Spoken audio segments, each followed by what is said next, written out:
जय हिंद साथियों। तो आज देखेंगे हम सीटेट एग्जाम 2022 के लिए पर्यावरण अध्ययन का प्रैक्टिस सेट नंबर 8, जिसमें हम देखने वाले हैं 30 बहुत ही महत्वपूर्ण प्रश्न। तो सभी साथी अंत तक हमारे साथ बने रहें और जिन साथियों ने अभी तक हमारे चैनल को सब्सक्राइब नहीं किया है वो सभी साथी चैनल को सब्सक्राइब जरूर कर दें। तो साथियों शुरू करते हैं आज का प्रैक्टिस सेट और देखते हैं अपना पहला क्वेश्चन। हमारा पहला क्वेश्चन है, किस राष्ट्रीय उद्यान को पूर्व में हैली राष्ट्रीय उद्यान कहा जाता था? ऑप्शन नंबर 1 है राजाजी राष्ट्रीय उद्यान, जिम कॉर्बेट राष्ट्रीय उद्यान, दुधवा राष्ट्रीय उद्यान या फिर उपरोक्त में से कोई नहीं। तो क्वेश्चन नंबर 1 का सही आंसर हो जाएगा साथियों ऑप्शन नंबर 2 जिम कॉर्बेट राष्ट्रीय उद्यान। ऑप्शन नंबर 2 इस प्रश्न के लिए सही आंसर हो जाएगा। साथियों इस उद्यान की स्थापना सन 1935 में हुई थी और इसके बाद सन 1947 में इसका नाम रामगंगा राष्ट्रीय उद्यान रख दिया गया था, रामगंगा राष्ट्रीय उद्यान।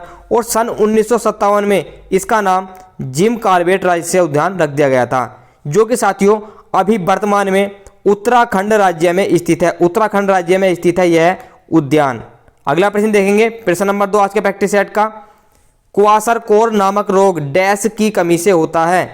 वेरी वेरी इंपोर्टेंट क्वेश्चन है साथियों। क्वाशरकोर नामक रोग किसकी कमी के कारण होता है? Option number 1 protein, carbohydrate, vitamin या फिर आयोडीन। तो क्वेश्चन नंबर 2 का सही आंसर हो जाएगा साथियों option number 1 protein. Option number 1 इस प्रश्न के लिए सही आंसर हो जाएगा। साथियों प्रोटीन की कमी के कारण यह रोग होता है और इस रोग में मानव के शरीर का संतुलित विकास नहीं हो पाता है। अगला प्रश्न देखेंगे, प्रश्न नंबर 3 है, रिएक्टर पैमाने से किसकी तीव्रता नापी जाती है? बहुत ही आसान क्वेश्चन है। ऑप्शन नंबर 1 भूकंप, ज्वालामुखी, सुनामी या फिर चक्रवात। तो क्वेश्चन नंबर 3 का सही आंसर हो जाएगा साथियों ऑप्शन नंबर 1 भूकंप। भूकंप की तीव्रता रिएक्टर पैमाने पर नापी जाती है। ऑप्शन नंबर 1 इस प्रश्न के लिए सही आंसर हो जाएगा। और साथियों यह पैमाना जिस यंत्र में लगा होता है उसे कहते हैं हम सीस्मोग्राफ। सीस्मोग्राफ नामक यंत्र में यह रिएक्टर पैमाना लगा होता है जिसमें 0 से लेकर 9 तक के अंक बने होते हैं। अगला प्रश्न देखेंगे, प्रश्न नंबर 4 आज के प्रैक्टिस सेट का। वन्य प्राणी सप्ताह प्रतिवर्ष कब मनाया जाता है? ऑप्शन नंबर 1 अगस्त के प्रथम सप्ताह में, नवंबर के प्रथम सप्ताह में, अक्टूबर के प्रथम सप्ताह में या फिर जुलाई के प्रथम सप्ताह में। तो क्वेश्चन नंबर 4 का सही आंसर क्या हो जाएगा? इसका सही आंसर हो जाएगा साथियों ऑप्शन नंबर 3 अक्टूबर के प्रथम सप्ताह में वन्य प्राणी सप्ताह मनाया जाता है। ऑप्शन नंबर 3 इस प्रश्न के लिए सही आंसर हो जाएगा। साथियों बहुत ही महत्वपूर्ण प्रश्न होने वाले हैं, तो सभी साथी अंत तक हमारे साथ बने रहें।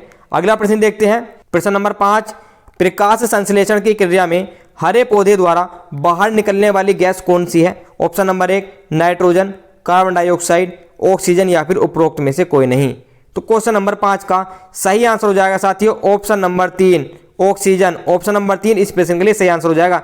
साथियों प्रकाश संश्लेषण की क्रिया हरे पौधों द्वारा सूर्य के प्रकाश की उपस्थिति में होती है और इस क्रिया में यह CO2 gas, carbon dioxide gas ग्रहण करते हैं और ऑक्सीजन गैस मुक्त करते हैं, जिसका उपयोग जीव जंतु श्वसन में करते हैं। अगला प्रश्न देखेंगे, प्रश्न नंबर 6, चावल को पॉलिश करने पर कौन सा विटामिन नष्ट हो जाता है? वेरी वेरी इंपॉर्टेंट क्वेश्चन है साथियों। चावल को पॉलिश करने पर कौन सा विटामिन नष्ट हो जाता है? Option number 1 calciferol, option number 2 ascorbic अम्ल, थायरोक्सिन या फिर थायमिन। तो क्वेश्चन नंबर 6 का सही आंसर हो जाएगा साथियों option number 4 thiamine. Option number 4 इस प्रश्न के लिए सही आंसर हो जाएगा। साथ ही चावल में विटामिन B1 पाया जाता है और विटामिन B1 का रासायनिक नाम ही थायमिन है। तो इसकी कमी से बेरी बेरी रोग हो जाता है साथियों। विटामिन B1 की कमी से हो जाता है बेरी बेरी रोग। और अगर बात करें कैल्सीफेरोल की, तो विटामिन D का रासायनिक नाम कैल्सीफेरोल है और विटामिन C का रासायनिक नाम एस्कॉर्बिक एसिड है। अगला प्रश्न देखेंगे, प्रश्न नंबर 7 आज के प्रैक्टिस सेट का। लौंग एवं केसर पौधे के किस भाग से प्राप्त होते हैं? लौंग एवं केसर पौधे के किस भाग से प्राप्त होते हैं साथियों? ऑप्शन नंबर 1 तना, ऑप्शन नंबर 2 जड़, फूल या फिर फल। तो क्वेश्चन नंबर 7 का सही आंसर हो जाएगा साथियों ऑप्शन नंबर 3 फूल। ऑप्शन नंबर 3 इस प्रश्न के लिए सही आंसर हो जाएगा। साथियों लौंग एवं केसर फूल या कली से पौधे के प्राप्त होते हैं। और साथियों केसर का उत्पादक, भारत में केसर का उत्पादक जो है वो जम्मू कश्मीर राज्य है। जम्मू कश्मीर राज्य में केसर का उत्पादन होता है और लौंग का उत्पादन भारत के केरल राज्य में होता है। केरल राज्य में लौंग का उत्पादन होता है। अगला प्रश्न देखेंगे, प्रश्न नंबर 8 आज के प्रैक्टिस सेट का। निम्न में से कौन सा उत्तराखंड का राज्य प्रतीक नहीं है? वो कौन सा प्रतीक ऐसा है जो उत्तराखंड के राज्य का प्रतीक नहीं है? ऑप्शन नंबर 1 बुरांश, ऑप्शन नंबर 2 मोनाल, बाघ या फिर कस्तूरी मृग। तो क्वेश्चन नंबर 8 का सही आंसर हो जाएगा साथियों ऑप्शन नंबर 3 बाघ। ऑप्शन नंबर 3 इस प्रश्न के लिए सही आंसर हो जाएगा। बुरांश उत्तराखंड राज्य का राजकीय वृक्ष है, मोनाल यहाँ का राजकीय पक्षी है और कस्तूरी मृग यहाँ का राजकीय पशु है। अगला प्रश्न देखेंगे प्रश्न नंबर 9 आज के प्रैक्टिस सेट का। हमारे पर्यावरण को बचाने के लिए 3 प्रकार के आर हैं, वो कौन कौन से हैं? ऑप्शन नंबर 1 पुनः उपयोग, पुनः संरचना, पुनः निर्माण, या फिर कम उपयोग, पुनः चक्रण और पुनः निर्माण। ऑप्शन नंबर 3 कम उपयोग, पुनः चक्रण और फिर पुनः उपयोग, या फिर ऑप्शन नंबर 4 कम उपयोग, पुनः चक्रण और पुनः संरचना। तो क्वेश्चन नंबर 9 का सही आंसर हो जाएगा साथियों ऑप्शन नंबर 3 कम उपयोग, पुनः चक्रण, उसके बाद पुनः उपयोग। ऑप्शन नंबर 3 इस प्रश्न के लिए सही आंसर हो जाएगा। अगला प्रश्न देखेंगे प्रश्न नंबर 10। ऊर्जा का अप्रदूषकीय स्रोत है। ऑप्शन नंबर 1 सौर ऊर्जा, नाभिकीय ऊर्जा, पेट्रोल या फिर डीजल। तो क्वेश्चन नंबर 10 का सही आंसर हो जाएगा साथियों ऑप्शन नंबर 1 सौर ऊर्जा। ऑप्शन नंबर 1 एक प्रश्न का सही आंसर हो जाएगा। साथियों सौर ऊर्जा या सूर्य से आने वाली किरणों से जो ऊर्जा आती है उससे कोई भी किसी भी तरीके का प्रदूषण नहीं होता है। अगला प्रश्न देखेंगे प्रश्न नंबर 11 आज के प्रैक्टिस सेट का। पृथ्वी का उष्मायन का क्या अर्थ है?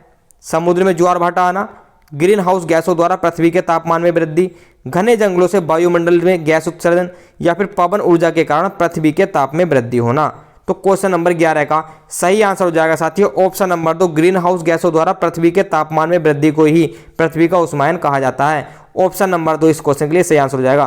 साथियों पृथ्वी का उष्मायन को ग्लोबल वार्मिंग भी कहा जाता है, ग्लोबल वार्मिंग भी इसको हम कहते हैं। और साथियों कुछ गैसें हैं जिसकी वजह से ग्लोबल वार्मिंग जैसी समस्या पैदा होती है, वो 4 गैसें निम्न है CO2 carbon dioxide gas, CH4 methane, CFC chlorofluorocarbon और लास्ट में N2 नाइट्रस ऑक्साइड।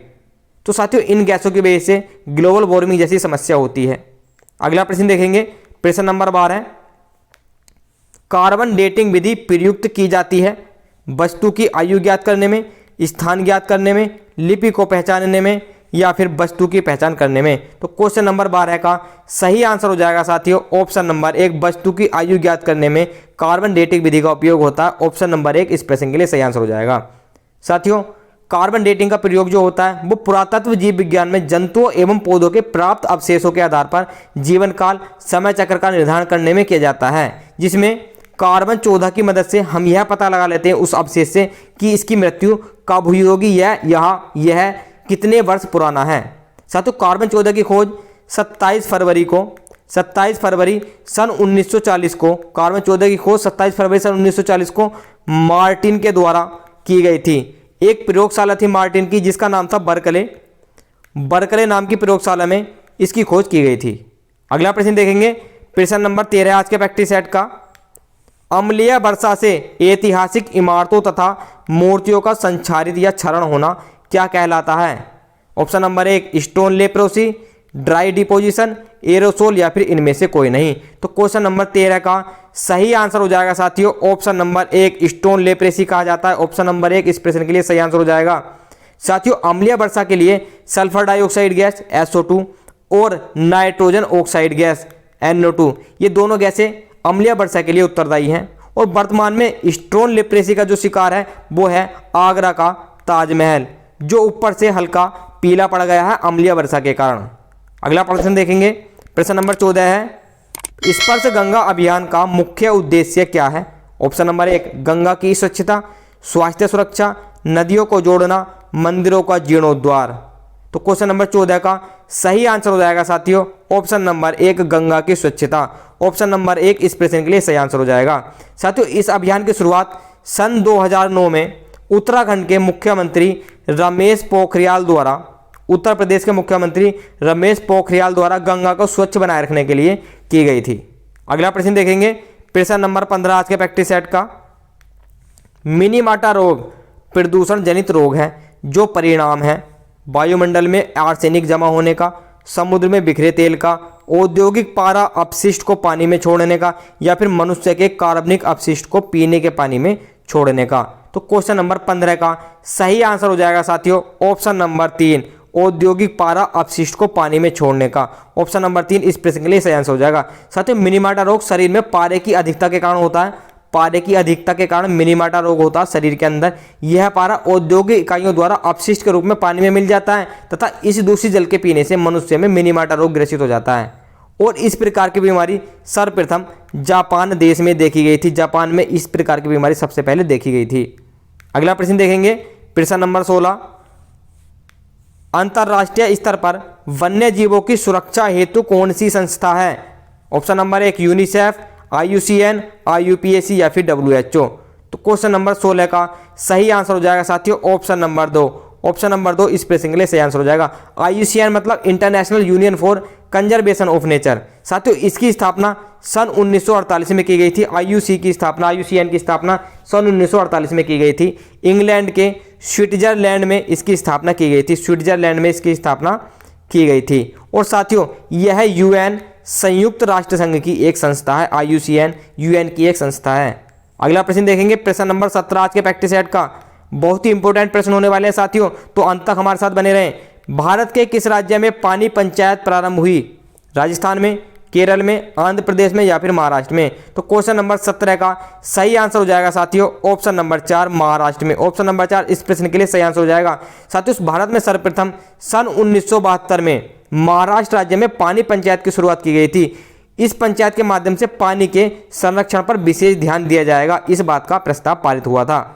अगला प्रश्न देखेंगे प्रश्न नंबर 18, ओजोन परत सूर्य से आने वाली किन किरणों को रोकती है? ऑप्शन नंबर 1 एक्स किरणें, अवरक्त किरणें, पराबैंगनी किरणें या फिर उपरोक्त में से कोई नहीं। तो क्वेश्चन नंबर 18 का सही आंसर हो जाएगा साथियों ऑप्शन नंबर 3 पराबैंगनी किरणें। ऑप्शन नंबर 3 इस प्रश्न के लिए सही आंसर हो जाएगा। ओजोन परत सूर्य से आने वाली उच्च उष्मा वाली, साथियों पराबैंगनी किरणों की उष्मा सबसे ज़्यादा होती है, तो उच्च उष्मा वाली पराबैंगनी किरणों को रोकती है, जिससे पृथ्वी का टेम्परेचर बढ़ने से बच जाता है। अगला प्रश्न देखेंगे प्रश्न नंबर 19, संरक्षण या विनाश पुस्तक के लेखक कौन है? संरक्षण या विनाश नामक पुस्तक किसके द्वारा लिखी गई है? ऑप्शन नंबर 1 वंदना शिवा, ऑप्शन नंबर 2 सरला बहन, जिम कार्बेट या फिर रस्किन बॉन्ड। तो क्वेश्चन नंबर 19 का सही आंसर हो जाएगा साथियों ऑप्शन नंबर 2 सरला बहन। ऑप्शन नंबर 2 इस प्रश्न के लिए सही आंसर हो जाएगा। साथियों संरक्षण या विनाश नामक पुस्तक सरला बहन के द्वारा लिखी गई है और यह पुस्तक पर्यावरण के संरक्षण पर आधारित है। पर्यावरण के संरक्षण पर यह पुस्तक आधारित है। अगला प्रश्न देखेंगे प्रश्न नंबर 20 है आज के प्रैक्टिस सेट का। क्षेत्रफल के आधार पर भारत का सबसे बड़ा राज्य कौन सा है? ऑप्शन नंबर 1 राजस्थान, उत्तर प्रदेश, महाराष्ट्र या फिर मध्य प्रदेश। तो क्वेश्चन नंबर 20 का सही आंसर हो जाएगा साथियों ऑप्शन नंबर 1। ऑप्शन नंबर 1 इस प्रश्न के लिए सही आंसर हो जाएगा। साथियों राजस्थान का क्षेत्रफल 3,42,239 वर्ग किलोमीटर है। अगला प्रश्न देखेंगे प्रश्न नंबर 21, 11 जुलाई को कौन सा दिवस मनाया जाता है? ऑप्शन नंबर 1 विश्व जनसंख्या दिवस, विश्व स्वास्थ्य दिवस, अंतर्राष्ट्रीय महिला दिवस या फिर विश्व जल दिवस। तो क्वेश्चन नंबर 21 का सही आंसर हो जाएगा साथियों ऑप्शन नंबर 1 विश्व जनसंख्या दिवस 11 जुलाई को मनाया जाता है। ऑप्शन नंबर 1 इस प्रश्न के लिए सही आंसर हो जाएगा। अगला प्रश्न देखेंगे प्रश्न नंबर 22, सन 1992 में पर्यावरण सुरक्षा से संबंधित प्रथम पृथ्वी सम्मेलन किस शहर में हुआ था? Option number 1 Rio de Janeiro, Copenhagen, Washington या फिर स्टॉकहोम। तो क्वेश्चन नंबर 22 का सही आंसर हो जाएगा साथियों option number 1 Rio de Janeiro. Option number 1 इस प्रश्न के लिए सही आंसर हो जाएगा। साथियों रियो डी जेनेरो ब्राजील में स्थित है। रियो डी जेनेरो ब्राजील में स्थित है। अगला प्रश्न देखेंगे प्रश्न नंबर 23, भूमिगत जल स्तर को उसके प्राकृतिक स्तर पर पुनः लाने के लिए निम्न में से कौन सा उपाय सर्वथा उचित होगा? धान और गन्ने के उगने का क्षेत्रफल बढ़ाया जाना, पारंपरिक फसलों को उगाया जाना, पाताल तोड़ कुओं का अधिक निर्माण किया जाना या फिर औद्योगिकीकरण को बढ़ावा दिया जाना। तो क्वेश्चन नंबर 23 का सही आंसर हो जाएगा साथियों ऑप्शन नंबर 3 पाताल तोड़ कुओं का अधिक निर्माण किया जाना। तो ऑप्शन नंबर 3 इस प्रश्न के लिए सही आंसर हो जाएगा। अगला प्रश्न देखेंगे प्रश्न नंबर 24 है, यदि एक मेंढक एक टिड्डे को खाता है तो ऊर्जा का स्थानांतरण होगा। ऑप्शन नंबर 1 उत्पादक से प्राथमिक उपभोक्ता को, उत्पादक से अपघटक को या फिर प्राथमिक उपभोक्ता से द्वितीय उपभोक्ता को या फिर द्वितीय उपभोक्ता से प्राथमिक उपभोक्ता को।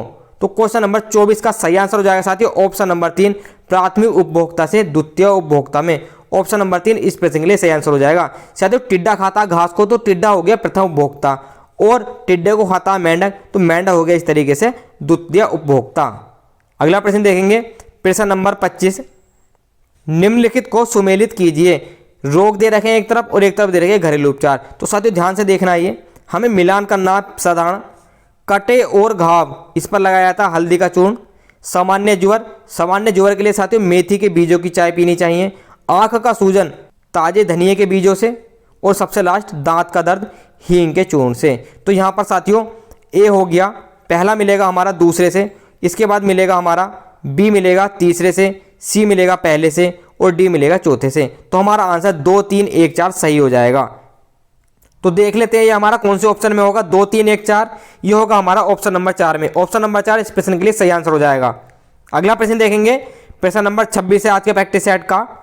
निम्न में से पृथ्वी पर कौन सा पारिस्थितिक तंत्र सबसे बड़ा है?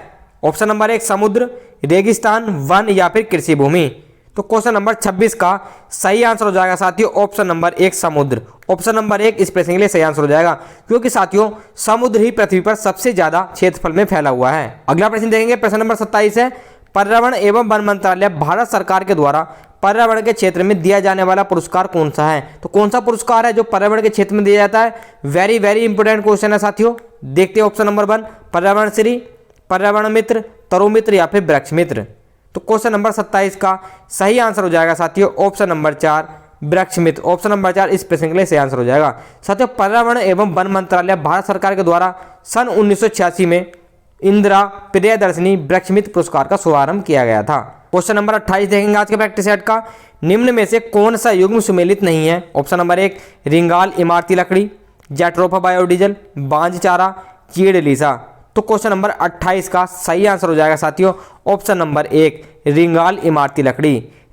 रिंगाल एक इमारती लकड़ी नहीं है, रिंगाल साथियों बांस की एक घास होती है, एक झाड़ी होती है। अगला प्रश्न देखेंगे, प्रश्न नंबर 29 है। निम्न में से प्रक्रियाओं का कौन सा युग्म पौधों को जंतुओं से अलग करता है? ऑप्शन नंबर 1 माइटोकॉन्ड्रिया तथा सेंट्रोसोम, श्वसन तथा प्रजनन, क्लोरोफिल तथा रसदानी या फिर केंद्रक तथा कोशिका कला। तो क्वेश्चन नंबर 29 का सही आंसर क्या हो जाएगा? इसका सही आंसर हो जाएगा साथियों ऑप्शन नंबर 3 क्लोरोफिल तथा राजधानी। ऑप्शन नंबर 3 इस प्रश्न के लिए सही आंसर हो जाएगा। क्लोरोफिल तथा राजधानी साथियों जंतुओं में नहीं पाई जाती है। अगला प्रश्न देखेंगे, प्रश्न नंबर 30 आज के प्रैक्टिस सेट का लास्ट प्रश्न है। भोपाल गैस त्रासदी किस गैस के कारण हुई थी? वेरी वेरी इंपोर्टेंट क्वेश्चन है साथियों। मीथेन के कारण, अमोनिया, मिथाइल आइसोसाइनेट या फिर मिथाइल आइसोसाइनेट। तो क्वेश्चन नंबर 30 का सही आंसर हो जाएगा साथियों option number 4 methyl isocyanate. Option number 4 इस प्रश्न के लिए सही आंसर हो जाएगा। भोपाल गैस त्रासदी सन 1984 ईस्वी में हुई थी, जिसमें से बड़ी मात्रा में मिथाइल आइसोसाइनेट गैस CH3NC इस गैस का रिसाव हुआ था, जिसमें बहुत से जनधन की हानि हुई थी। तो साथियों ये थे हमारे आज के 30 बहुत ही महत्वपूर्ण प्रश्न। तो जो भी साथी अंत तक हमारे साथ बने रहे उनका बहुत बहुत धन्यवाद। हमारे साथ जुड़े रहें, हम आपके लिए ऐसे ही प्रैक्टिस सेट लाते रहेंगे। हम आपसे मिलते हैं अगले प्रैक्टिस सेट में। जय हिंद।